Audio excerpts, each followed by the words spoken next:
I'm a member of a top-secret research unit. As per my superior's request, I am to deliver a file to Celeste Judd, my older sister.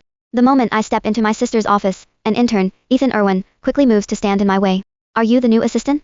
He eyes me up and down, finally noticing the document envelope in my hand. Then, he chortles loudly. It's your first day on the job, and yet you're already trying to suck up to Ms. Judd. Why don't you take a look in the mirror and see how pathetic you are? Only then do I realize that Ethan has mistaken me as a love rival. But the thing is, Celeste has never told me that she has a boyfriend. I'm about to explain the truth to Ethan when I feel his fist colliding with my face. I'm the only assistant Ms. Judd needs. You can forget about being her boyfriend. Ethan yanks me by the hair as he dumps scalding hot water onto my face. To think that you're already planning on becoming a sugar baby and seducing rich women at such a young age. I'll teach you a lesson on behalf of your parents. I can only curl into a small ball on the floor. Stubbornly, I use my body to protect the document envelope. My actions infuriate Ethan to no end. He snatches the file away before ripping it into pieces in front of the entire company. He even says fawningly to Celeste, Ms. Judd, your new assistant sure is a bold one for trying to seduce you. But don't worry, for I've already taught him a lesson. What a shameless, brazen man, daring to set his sights on Ms. Judd when Ethan's right there. He's about to regret it. I don't think he knows what's coming yet. Although Ethan might be an intern, his father is the company executive. Any man who tried to covet Ms. Judd, all ended up on a gurney. Whispers rippled endlessly through the surrounding employees. Ethan Irwin, the righteous intern assistant, towered over me, his eyes brimming with barely contained contempt.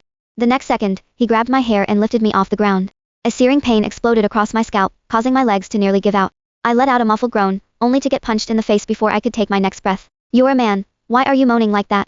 Who are you trying to seduce here? I'm telling you. Ms. Judd is out for a meeting, and won't be in the office today. You'd better forget those dirty thoughts of yours. Otherwise, I'll make you regret ever setting foot in here. I suppressed the raging fury inside me. As I prepared to explain myself, my phone, which had fallen to the floor at one point, started ringing. I fixed my gaze on the screen, and it was Daniel Wilson, my supervisor, calling. I reached out to grab the phone, but Ethan was a step ahead of me and snatched it away. In front of all the employees, he put the call on speaker. Daniel's voice rang out, Hey, Ozzy. Are you there yet? Have you seen Cease? Hearing the nickname of my older sister, Celeste Judd, Ethan instantly exploded. He screamed hysterically into the phone, You stupid, dead broke geezer. How dare you let your son think he can hit on Ms. Judd? That nickname's not for losers like you, too. The groundless lashing took Daniel aback. He was just about to refute, but Ethan hung up without a second thought. What are you waiting for, Ethan? Just get rid of him. Look at how calculating he looks. Maybe some broke father heard Ms. Judd was hiring for an assistant, and he wanted his son to take the chance and marry into her family.